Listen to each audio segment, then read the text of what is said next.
This is the story of a man named Stanley. Stanley worked for a company in a big building where he was employee number 427. Employee number 427's job was simple. He sat at his desk in room 427 and he pushed buttons on a keyboard. Orders came to him through a monitor on his desk, telling him what buttons to push, how long to push them, and in what order. This is what employee 427 did every day of every month of every year.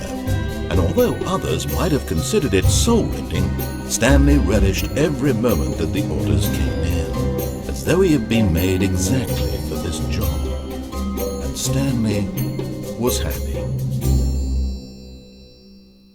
And then one day, something very peculiar happened. Something that would forever change Stanley. Something he would never quite forget. He had been at his desk for nearly an hour when he realized that not one single order had arrived on the monitor for him to follow. No one had showed up to give him instructions, call a meeting, or even say hi. Never in all his years at the company had this happened, this complete isolation. Something was very clearly wrong. Shocked, frozen solid, Stanley found himself unable to move for the longest time. But as he came to his wits and regained his senses, he got up from his desk and stepped out of his office.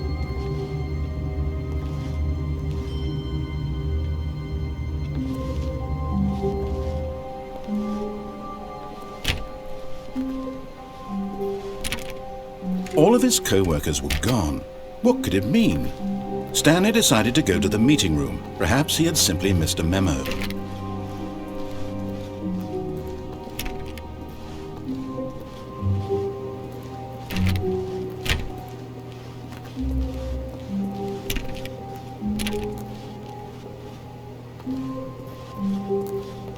Stanley clicked on literally every single door in the office because he doesn't pick up well on cues from his environment.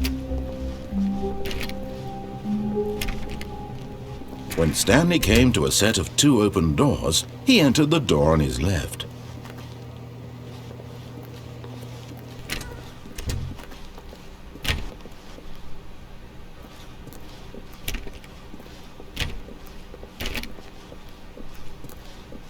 Yet there was not a single person here either. Feeling a wave of disbelief, Stanley decided to go up to his desk, hoping he might find an answer there.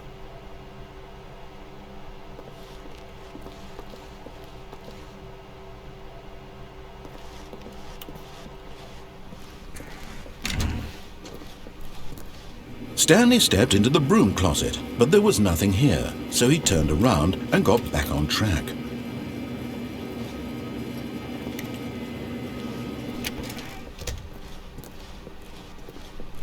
Coming to a staircase, Stanley walked upstairs to his boss's office.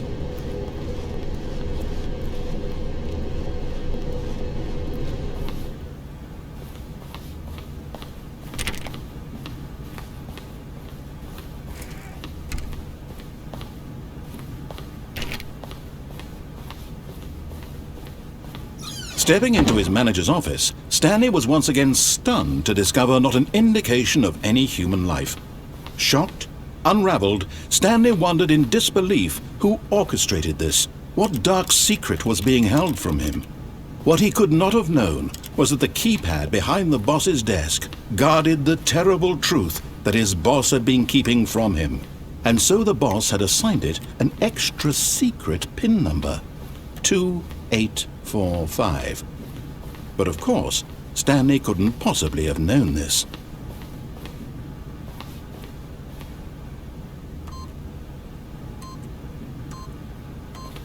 Yet incredibly, by simply pushing random buttons on the keypad, Stanley happened to input the correct code by sheer luck. Amazing. He stepped into the newly opened passageway.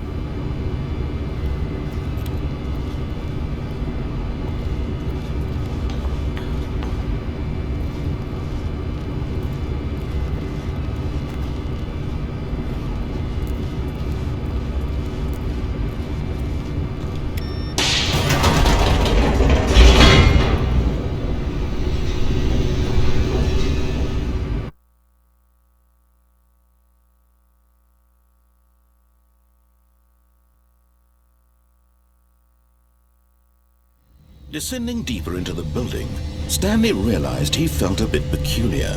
It was a stirring of emotion in his chest, as though he felt more free to think for himself.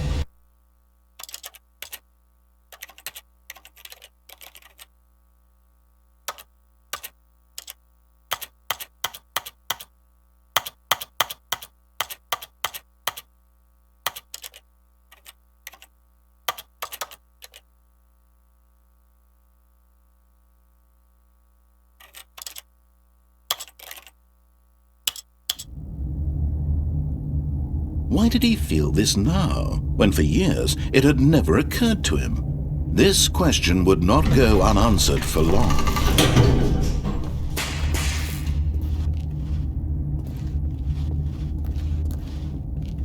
Stanley walked straight ahead through the large door that read Mind Control Facility.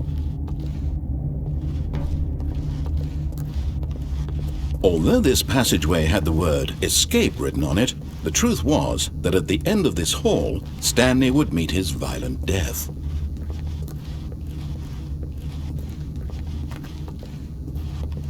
The door behind him was not shut. Stanley still had every opportunity to turn around and get back on track. At this point, Stanley was making a conscious, concerted effort to walk forward and willingly confront his death.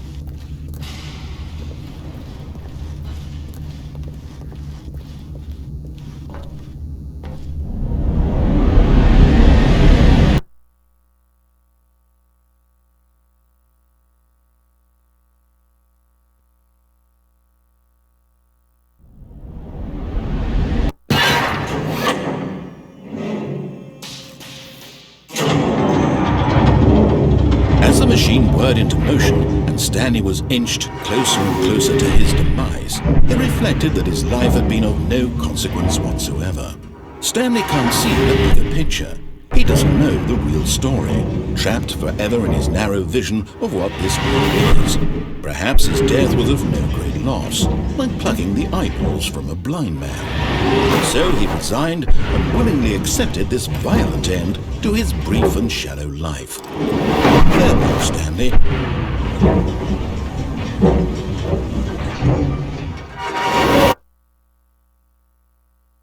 "Farewell, Stanley," cried the narrator, as Stanley was led helplessly into the enormous metal jaws.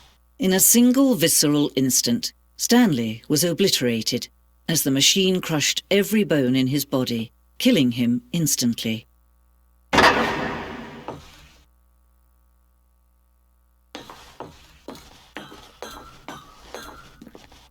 And yet it would be just a few minutes before Stanley would restart the game, back in his office, as alive as ever. What exactly did the narrator think he was going to accomplish? When every path you can walk has been created for you long in advance, death becomes meaningless, making life the same. Do you see now? Do you see that Stanley was already dead from the moment he hit start?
Oh, look at these two. How they wish to destroy one another. How they wish to control one another. How they both wish to be free. Can you see? Can you see how much they need one another? No, perhaps not. Sometimes these things cannot be seen. But listen to me. You can still save these two. You can stop the program before they both fail. Push escape and press quit. There's no other way to beat this game. As long as you move forward, you'll be walking someone else's path. Stop now and it'll be your only true choice. Whatever you do, choose it. Don't let time choose for you. Don't let time...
All of his co-workers were gone. What could it mean? Stanley decided to go to the meeting room. Perhaps he had simply missed a memo.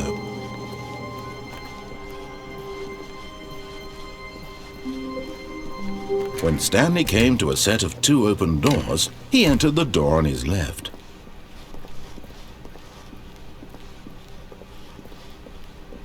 Yet there was not a single person here either. Feeling a wave of disbelief, Stanley decided to go up to his boss's office, hoping he might find... Coming to a staircase, Stanley walked upstairs to his boss's office.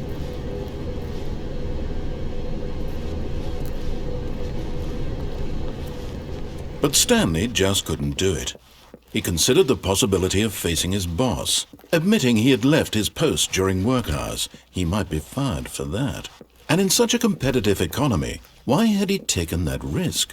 All because he believed everyone had vanished?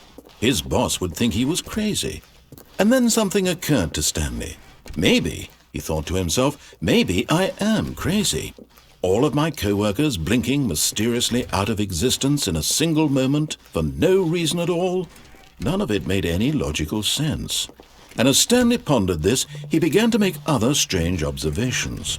For example, why couldn't he see his feet when he looked down? Why did doors close automatically behind him wherever he went? And for that matter, these rooms were starting to look pretty familiar. Were they simply repeating?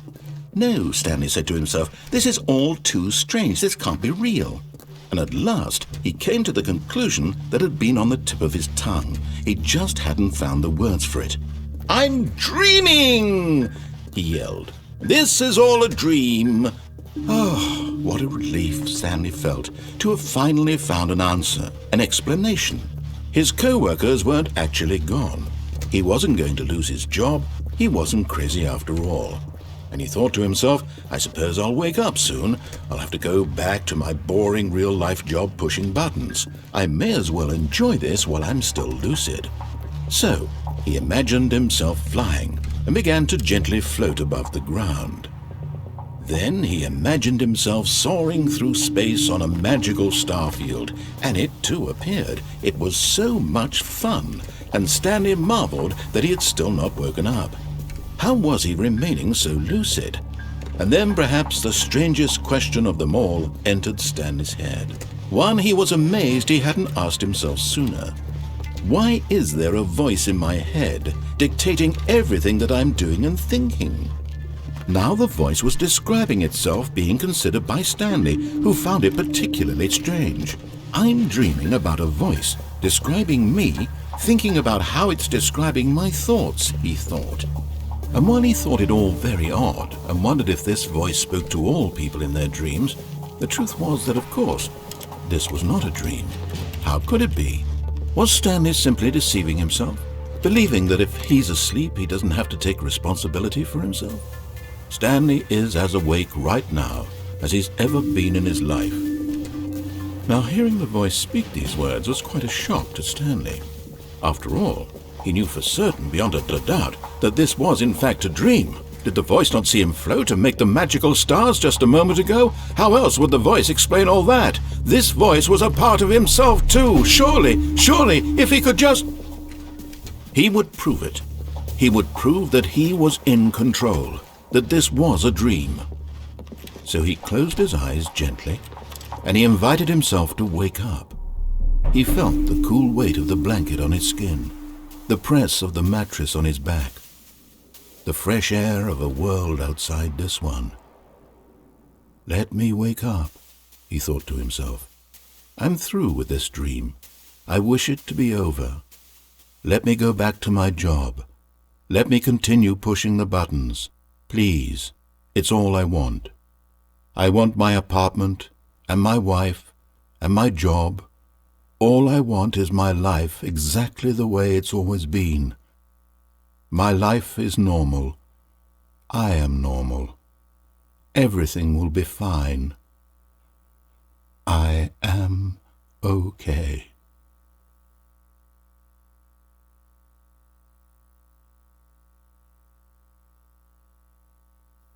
Stanley began screaming. Please, someone, wake me up. My name is Stanley. I have a boss. I have an office. I am real. Please, just someone tell me I am real. I must be real. I must be. Can anyone hear my voice? Who am I? Who am I? And everything went black.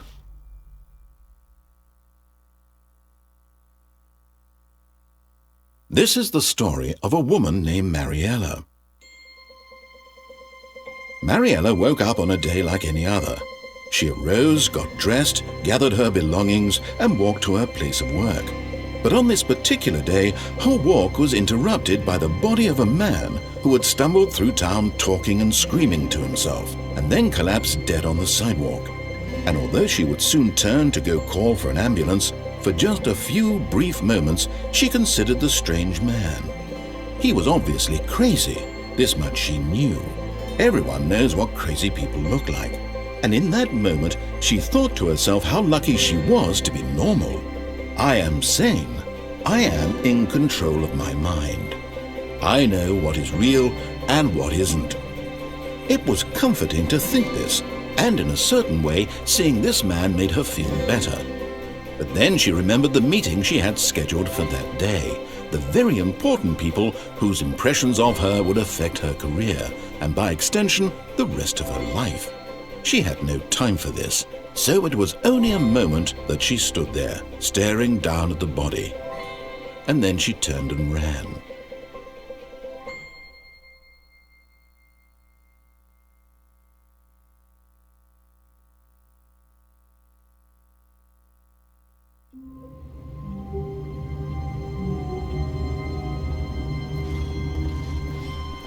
All of his co-workers were gone. What could it mean? Stanley decided to go to the meeting room. Perhaps he had simply missed a memo.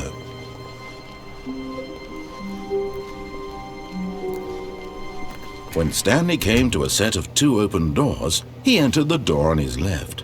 This was not the correct way to the meeting room, and Stanley knew it perfectly well. Perhaps he wanted to stop by the employee lounge first, just to admire it. Ah, yes, truly a room worth admiring.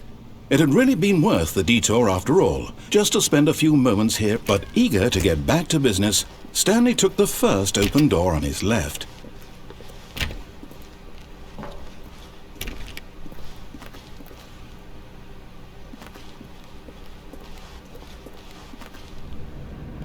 Stanley was so bad at following directions, it's incredible he wasn't fired years ago.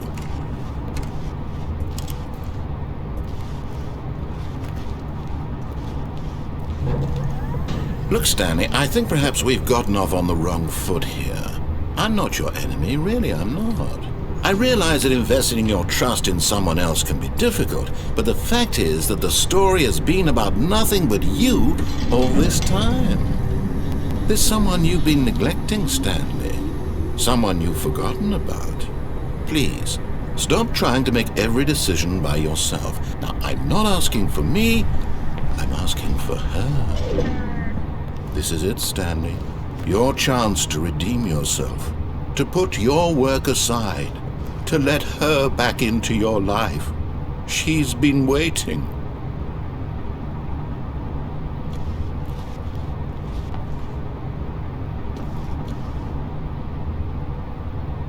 But in his eagerness to prove that he is in control of the story and no one gets to tell him what to do, Stanley leapt from the platform and plunged to his death. Good job, Stanley. Everyone thinks you are very powerful.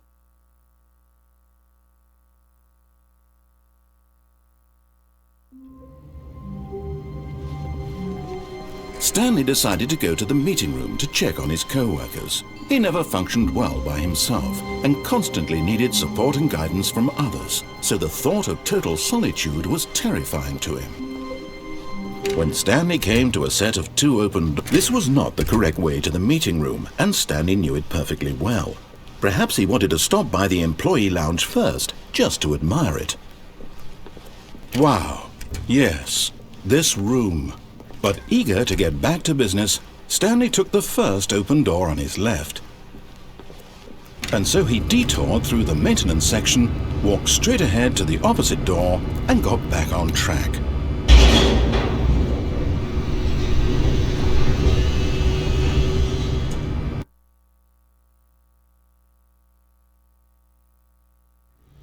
But Stanley didn't want to go back to the office. He wanted to wander about and get even further off track. So now in order to get back, he needed to go, from here it's, left.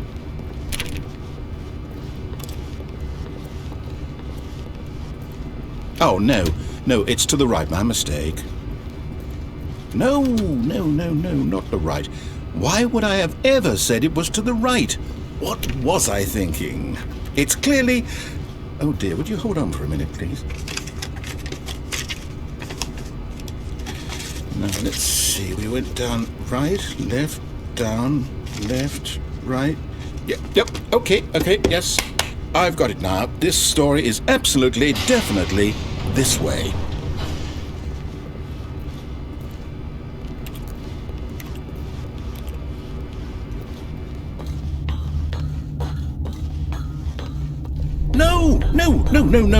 No, this isn't right at all. You're not supposed to be here yet. This is all a spoiler. Quick, Stanley, close your eyes. Okay.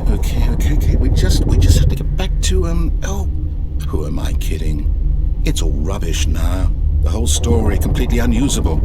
How about, rather than waste my time trying to salvage this nonsense, we'll just restart the game from the beginning. And this time, suppose we don't wander so far off track, Okay, from the top.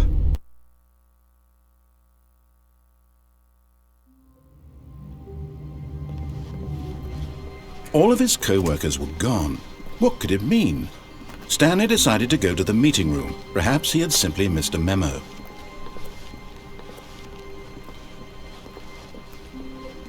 When Stanley... Wait, what? No, I restarted. I swear I definitely restarted the game over, completely fresh. Everything should be... Oh, did something change? Stanley... Did you change anything when we were back in that room with all the monitors? Did you move the story somewhere or... Hold on.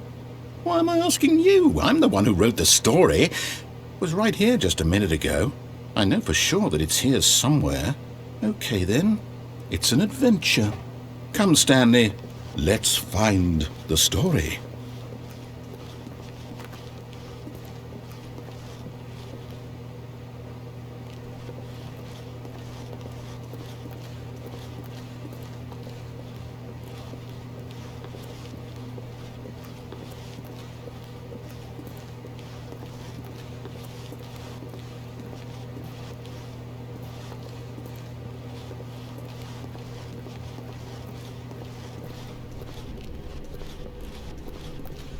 I'll say it. This is the worst adventure I've ever been on. I can promise you there definitely was a story here before. Do we need to restart the game again? Well, I find it unlikely that we'll ever progress by starting over and over again, but it's got to be better than this. Okay, let's give it a shot. Why not?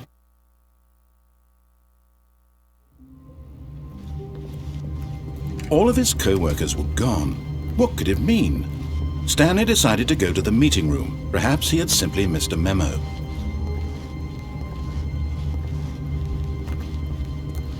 Okay, yep, it's worse. I might be remembering this wrong. It's possible the story is back where we just came from.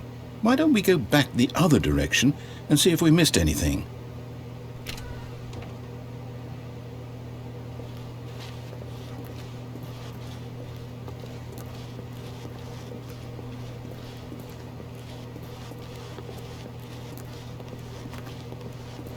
Aha! I knew we'd miss something. The story. Here it comes. No, wait, never mind. Not the story. Okay, let's head back the other way and retrace our steps.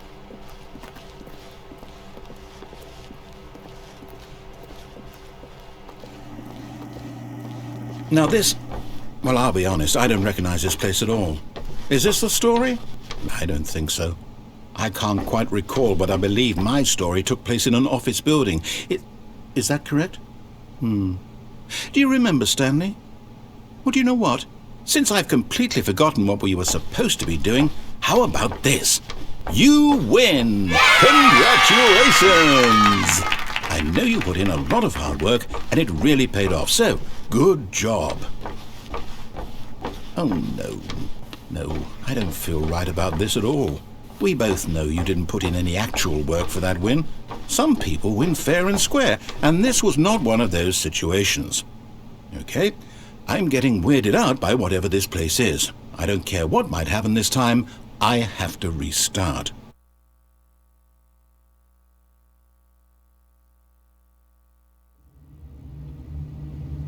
All right, I've got a solution. This time, to make sure we don't get lost, I've employed the help of the Stanley Parable Adventure Line. Just follow the line. How simple is that? You see, the line knows where the story is. It's over in this direction. Onward, Stanley, to destiny. Though, here's a thought. Wouldn't wherever we end up be our destination, even if there's no story there? Or to put it another way, is the story of no destination still a story? Simply by the act of moving forward, are we implying a journey such that a destination is inevitably conjured into being via the very manifestation of the nature of life itself? Whoa. Hang on. That got a bit weird back there. Well, I'd like to apologize. Not sure where I was going with all that. You know what? I think what we need right now is a bit of music to lighten the mood.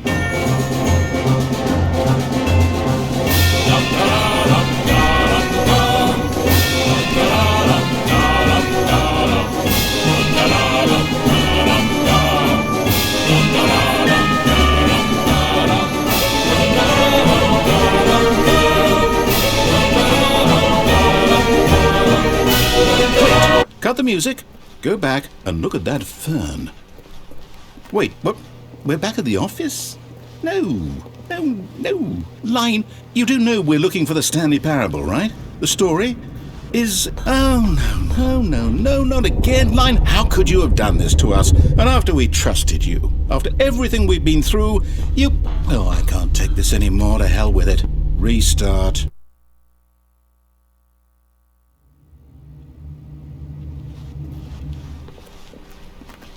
You know what, Stanley?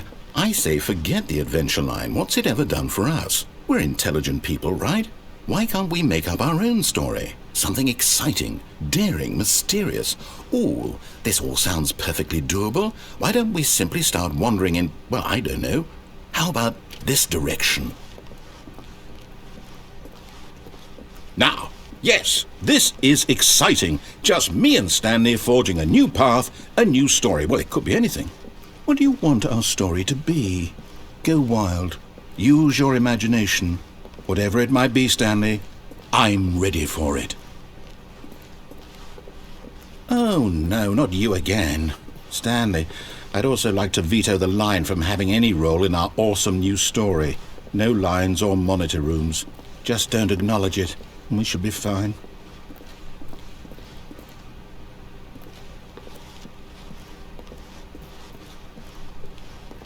Ah, a choice. We get to make a decision. From here, the story is in our control. How important we mustn't squander the opportunity. In fact, I believe I need a minute to think here. Just walk in circles for a minute.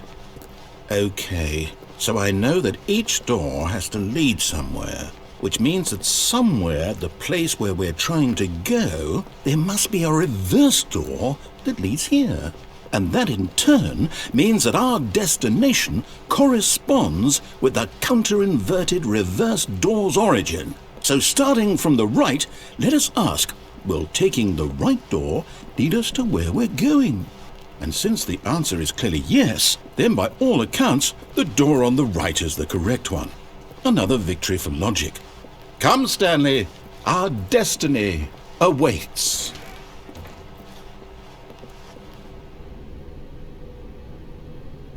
Oh, hold up, what's this? The confusion ending. You're telling me that's what this is? It's all one giant ending? And we're supposed to restart the game, what, eight times? That's really how all this goes? It's all determined? So now, according to the schedule, I restart again. Then what? Am I just supposed to forget? Well, what if I don't want to forget? My mind goes blank simply because it's written here on this thing, wall. Well, who consulted me? Why don't I get to decide? Why don't I get a say in all of this? Is it really? No, it can't be. I don't want it to be. I don't want the game to keep restarting. I don't want to forget what's going on. I don't want to be trapped like this. I won't restart the game. I won't do it. I won't do it. I won't do it. And the timer stopped? Does that mean, did we do it? Did we break the cycle? The, whatever it is that made this schedule? How would we even know? Will someone come for us? Will something happen? So, okay. I guess now we just wait, you know. I suppose in some way that this is a kind of story, wouldn't you agree? I'm not quite sure if we're in the destination or the journey, though they're always saying that life is about the journey and not the destination, so I hope that's where we are right now. We'll find out, won't we? Eventually. Well, in the meantime, if you do happen to have a...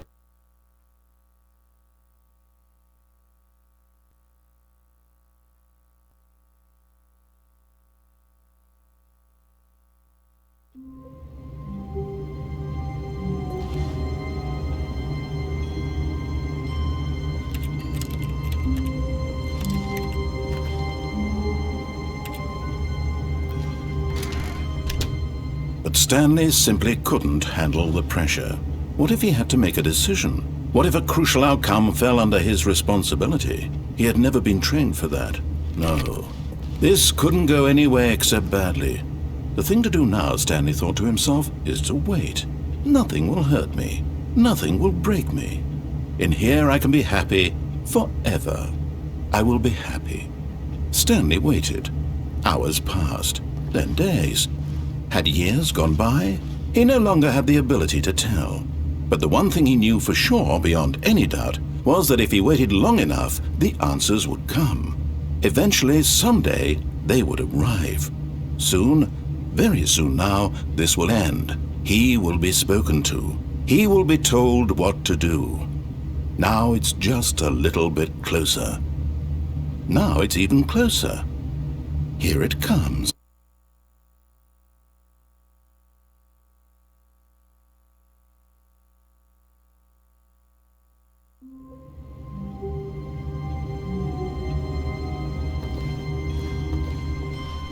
Stanley had never seen the office this brightly lit. Was it a sign of something? He hoped it was. He hoped very much that it was. When Stanley came to a set of 2 open doors, he entered This was not the correct way to the meeting room, and Stanley knew it perfectly well. Perhaps he wanted to stop by the employee lounge first, just to admire it. The lounge was sublime, a work of art. But eager to get back to business, Stanley took the first open door on his left. And so he detoured through the maintenance section, walked straight ahead to the opposite door, and got back on track.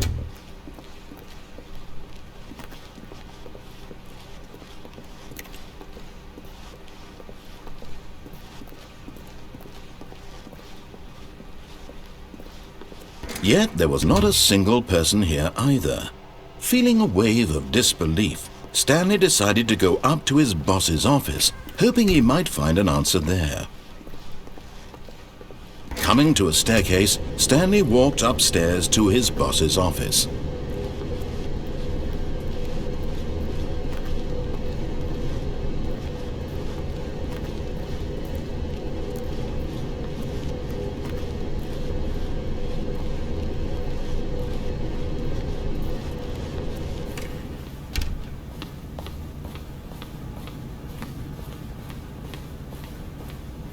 Stepping into his manager's office, Stanley was once again stunned to discover not an indication of any human life. What could it mean? Stanley wondered aloud to nobody. He began wildly tearing through papers on the boss's desk, pulling books off the shelf, looking behind paintings, desperate for clues to his situation. But his attention was caught by a keypad behind the boss's desk. What could its purpose be? In fact, this keypad guarded the terrible secret that lay buried below his feet. And so the boss had Stanley was in such a rush to get through the story as quickly as possible, he didn't even have a single minute to just let the narrator talk.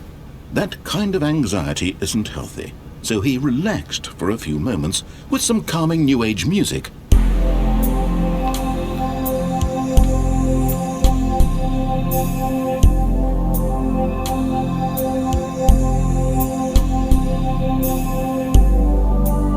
Feeling soothed and rejuvenated, Stanley calmly walked forward into the opened passageway.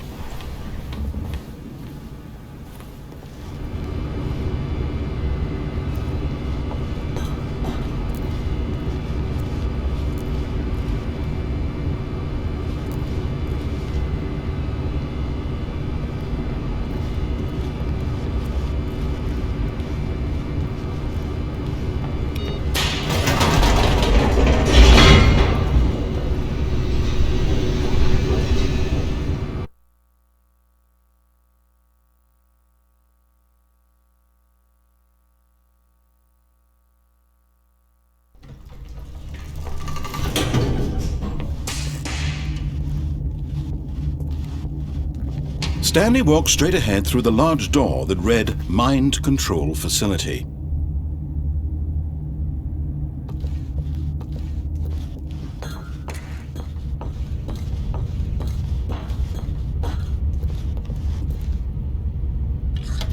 The lights rose on an enormous room packed with television screens.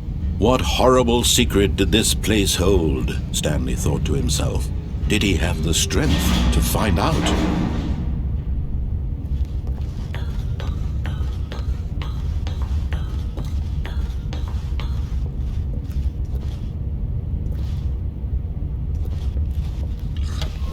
Now the monitors jumped to life, their true nature revealed. Each bore the number of an employee in the building, Stanley's co-workers.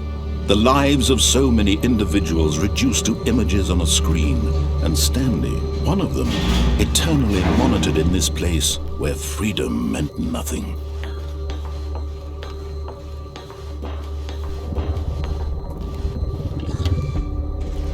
This mind control facility, it was too horrible to believe. It couldn't be true. Had Stanley really been under someone's control all this time? Was this the only reason he was happy with his boring job? That his emotions had been manipulated to accept it blindly? No, he refused to believe it. He couldn't accept it. His own life in someone else's control? Never! It was unthinkable. Wasn't it? Was it even possible? Had he truly spent his entire life utterly blind to the world? But here was the proof. The heart of the operation. Controls labeled with emotions. Happy, or sad, or content. Walking, eating, working. All of it monitored and commanded from this very place. And as the cold reality of his past began to sink in, Stanley decided that this machinery would never again exert its terrible power over another human life. For he would dismantle the controls once and for all. Oh, Stanley, you didn't just activate the controls, did you? After they kept you enslaved all these years, you go and you try to take control of the machine for yourself. Is that what you wanted? Control? Oh, Stanley, I applaud your effort, I really do. But you need to understand, there's only so much that machine can do. You were supposed to let it go, turn the controls off, and leave. If you want to throw my story off track, you're going to have to do much better than that. I'm afraid you don't have nearly the power you think you do. For example, and I believe you'll find this pertinent, Stanley suddenly realized he had just initiated the network's emergency detonation system. In the event that this machine is activated without proper DNA identification, nuclear detonators are said to explode, eliminating the entire complex. How long until detonation then? Let's say 2 minutes. Ah, now this is making things a little more fun, isn't it, Stanley? It's your time to shine. You are the star. It's your story now. Shape it to your heart's desires. Oh, this is much better than what I had in mind. What a shame we have so little time left to enjoy it. Mere moments until the bomb goes off. But what precious moments each one of them is. More time to talk about you, about me, where we're going, what all this means. I barely know where to start. What's that? You'd like to know where your co-workers are? A moment of solace before you're obliterated? All right, I'm in a good mood. You're gonna die anyway. I'll tell you exactly what happened to them. I erased them. I turned off the machine. I set you free. Of course, that was merely in this instance of the story. Sometimes when I tell it, I simply let you sit there in your office forever, pushing buttons endlessly and then dying alone. Other times, I let the office sink into the ground, swallowing everyone inside, or I let it burn to a crisp. I have to say this, though, this version of events has been rather amusing. Watching you try to make sense of everything and take back the control wrested away from you, it's quite rich. I almost hate to see it go. But I'm sure whatever I come up with on the next go-around will be even better. My goodness, only 34 seconds left. But I'm enjoying this so much. You know what? To hell with it. I'm going to put some extra time on the clock, why not? These are precious additional seconds, Stanley. Time doesn't grow on trees. Oh dear me, what's the matter, Stanley? Is it that you have no idea where you're going or what you're supposed to be doing right now? Or did you just assume when you saw that timer that something in this room was capable of turning it off? I mean, look at you. Running from button to button, screen to screen, clicking on every little thing in this room. These numbered buttons, no, these colored ones. Or maybe this big red button, or this door. Everything, anything, something here will save me. Why would you think that, Stanley? That this video game can be beaten? Won? Solved? Do you have any idea what your purpose in this place is? Stanley, you're in for quite a disappointment. But here's a spoiler for you. That timer isn't a catalyst to keep the action moving along. It's just seconds ticking away to your death. You're only still playing instead of watching a cutscene because I want to watch you for every moment that you're powerless. To see you made humble. This is not a challenge. It's a tragedy. You wanted to control this world, that's fine. But I'm going to destroy it first, so you can't. Take a look at the clock, Stanley. That's 30 seconds you have left to struggle. 30 seconds until a big boom and then nothing. No ending here, just you being blown to pieces. Will you cling desperately to your frail life, or will you let it go peacefully? Another choice. Make it count, or don't. It's all the same to me, all a part of the joke. And believe me, I will be laughing at every second of your inevitable life from the moment we fade in until the moment I say, happily ever after.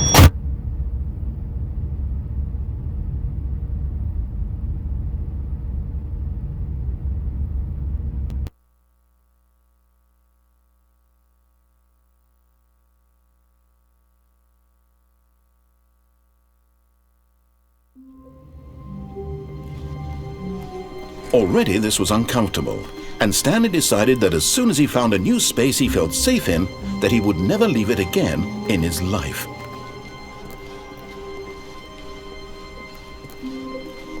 When Stanley came to a set of 2 open doors, he entered the door on his left.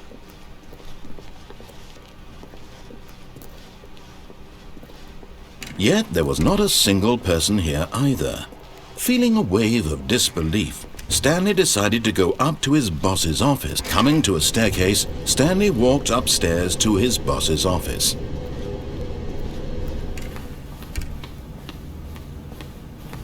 Okay, I think we all know the drill by now. Blah, blah, blah. Dark secrets, the keypad. Stanley pushes some buttons. Oh, hey, look, it's a new passageway. Quelle surprise.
Stanley walked straight ahead through the large door that read Mind Control Facility.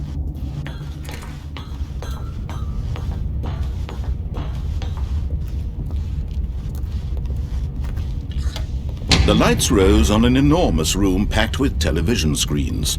What horrible secret did this place hold? Stanley thought to himself. Did he have the strength to find out?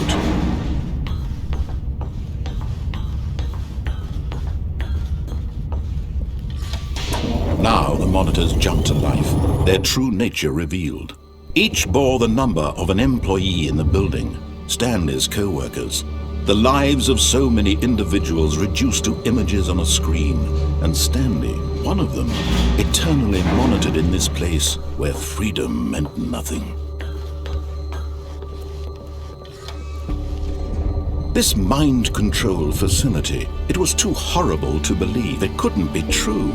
Had Stanley really been under someone's control all this time? Was this the only reason he was happy with his boring job? That his emotions had been manipulated to accept it blindly?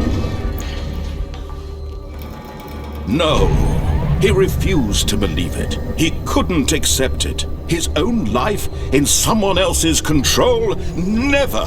It was unthinkable. Wasn't it? Was it even possible? Had he truly spent his entire life utterly blind to the world? But here was the proof. The heart of the operation. Controls labeled with emotions. Happy, or sad, or content. Walking, eating, working. All of it monitored and commanded from this very place. And as the cold reality of his past began to sink in, Stanley decided that this machinery would never again exert its terrible power.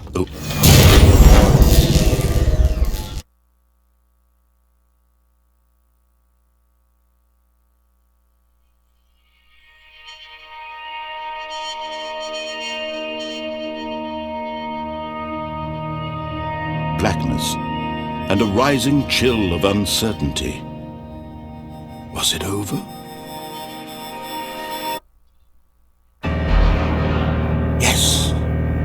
He had won. He had defeated the machine, unshackled himself from someone else's command. Freedom was mere moments away.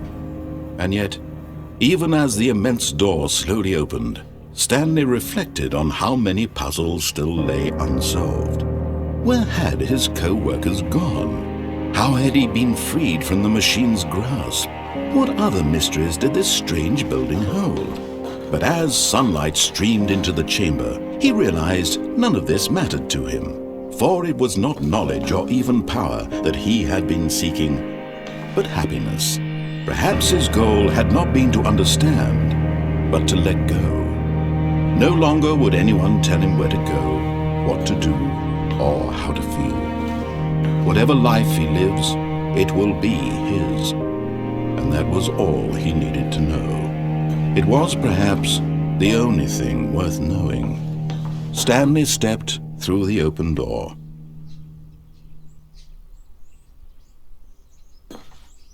Stanley felt the cool breeze upon his skin, the feeling of liberation, the immense possibility of the new path before him. This was exactly the way, right now, that things were meant to happen. And Stanley was happy.